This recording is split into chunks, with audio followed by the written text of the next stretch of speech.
না।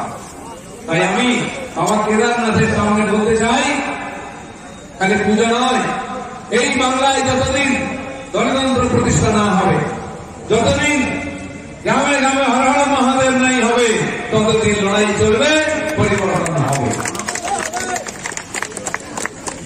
আরেকটা কথা বলেনি আমার কর্মীদেরকে, যারা কবচিত করে, যারা ঘাম ধরিয়ে বুকের রক্ত দিয়ে পার্টিকে দাঁড় করিয়েছেন, তারা একটু বিভ্রান্ত হয়ে গেছেন।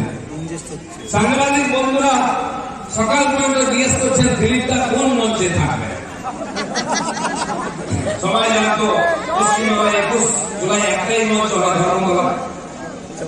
খড়গপুরে একটা মঞ্চ হতে পারে, কি চমৎকার, এটাই চমৎকার।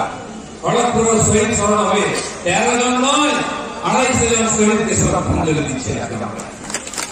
তাই যারা মাঝখানে কনফিউশন তৈরি করেছে, কর্মীদের বিভ্রান্ত করেছিল, দিলীপ ঘোষ টিএমসিতে যাবে, যারা বলেছিল তারা দিন ভাত খাওয়া, বিজেপির কোন কর্মী বিশ্বাস করেনি, কিন্তু মাথায় একটু সন্দেহ।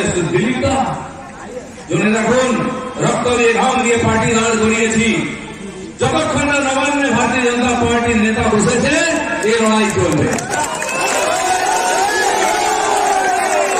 10 বছর আগে বিজেপিতে দিলীপ ঘোষ জয়েন করেছিল, সেদিন একজন সাধারণ কর্মী ছিল, সেদিনও পোস্টার মেরেছে, সেদিন ঝান্ডা মেরেছে।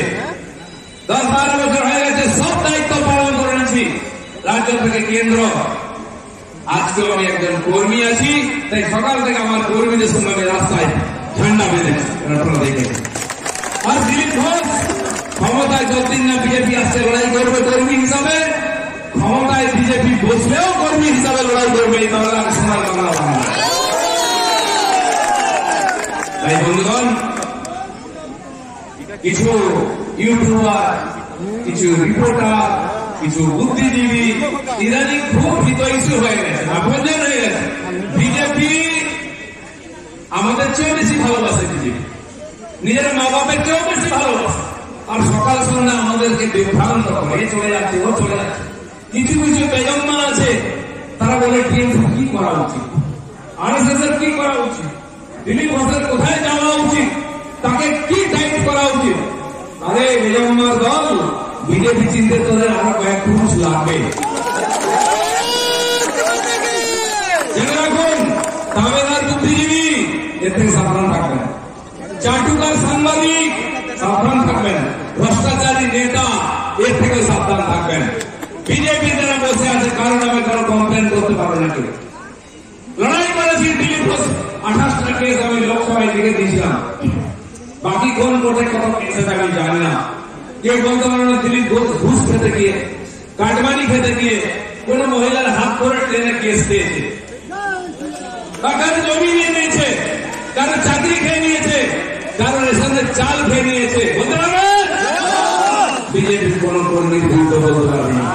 যারা আজকে নাটক করছিল ধর্মতলায়, তাদের প্রত্যেকটা দাগি জামা কাপড় নয়, আন্ডারওয়্যার পর্যন্ত দাগি হয়ে গেছে। দিদিমণির খালি কাপড়টা সাদা, বাকি পুরো শরীর কালো হয়ে গেছে। হ্যাঁ, রেনকোট করে স্নান করেন তো জল লাগে না। কেসটাও বিষ্ণু মিষ্টু সব গেল, সবাইকে পাকে ফেলে দিয়েছেন উনি ধাক্কা মেরে। নিজে কিন্তু ঠিক আছেন, আমি বলছি। তার ছোট্ট ভাই কুণাল ঘোষ, যারা আমার প্রতি খুব ভালোবাসে, আজকেও কষ্ট পেয়েছেন, দিলীপ ঘোষকে অত্যাচার করা হয়েছে, এই করা হয়েছে, এই ছিলেন হয়েছে। আমার মা বলতো, তোর জীবনে কষ্ট আছে, সারা জীবন সুখ নাই, আর কি করবো, এই আছে ভগবান লিখে দিয়েছে। তোর কষ্টে মানুষ কাঁদবে নয়, কুকুর ছাগল কুকুর বিড়াল কাঁদবে। আজ কাঁদছে কুকুর বিড়াল দিলীপ ঘোষের কষ্ট। সেই জন্য বন্ধুগণ, এই যে বিজেপি দেখছেন, এই বিজেপি হঠাৎ বিজেপি নয়, আকাশ থেকে পড়েনি, মাটিতে পা আছে, আকাশে মাথা আছে, বুক টিকে আছে 56 ইঞ্চি, লড়াই চলবে। আরে মেদিনীপুর শহীদদের, বিপ্লবীদের ভূমি, এই জঙ্গলমহল যেখানকার ভাইরা এসেছেন, একবেলা পান্তা খেয়ে, একবেলা মুড়ি খেয়ে, মাথা উঁচু করে মাথায় গামছা বেঁধে ভারতীয় জনতা পার্টির কাজ করছেন। এদেরকে টিএমসি গত 15 বছর ধরে শোষণ করছে, তার আগে সিপিএম করেছে, তার আগে কংগ্রেস করেছে। 70-72 বছর ধরে এই জঙ্গল মহলের মানুষ বঞ্চিত। অথচ এই মেদিনীপুরের মানুষ সবচেয়ে বেশি ত্যাগ করেছে বিপ্লবী আন্দোলনের, স্বাধীনতা আন্দোলন। দেখুন, অন্যান্য জায়গায় যান, সিনেমা স্টারদের ফটো দেখবেন, মূর্তি দেখবেন, মেদিনীপুর শহরে, খড়গপুর শহরে, কাঁথি তরুণ পর্যন্ত পাড়ায় পাড়ায় বিপ্লবীদের বেদি দেখবেন, বিপ্লবীদের মূর্তি দেখবেন পাড়ায় পাড়ায়।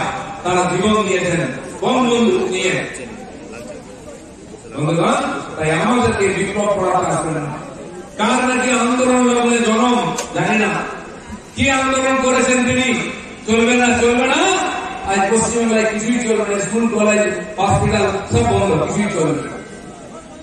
তাই বিজেপির লোকেরা মনে রাখুন, বিশ্বাস, পার্টির প্রতি বিশ্বাস, ভোলে বোম তারক বোম চলছে।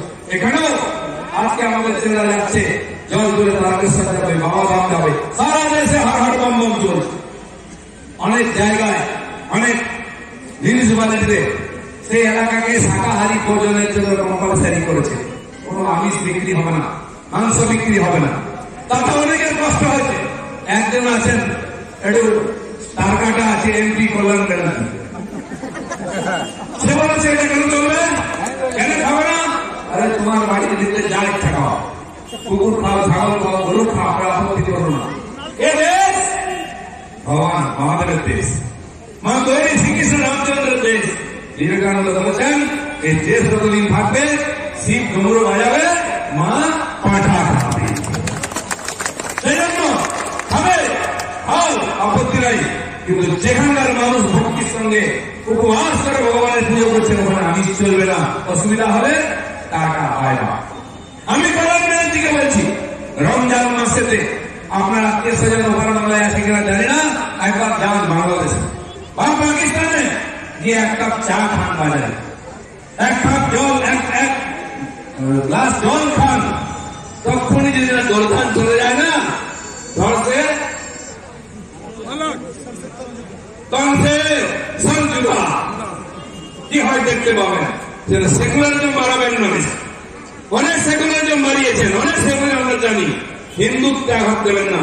এখানে হরা হরা বম বম হবে, যার অসুবিধা হবে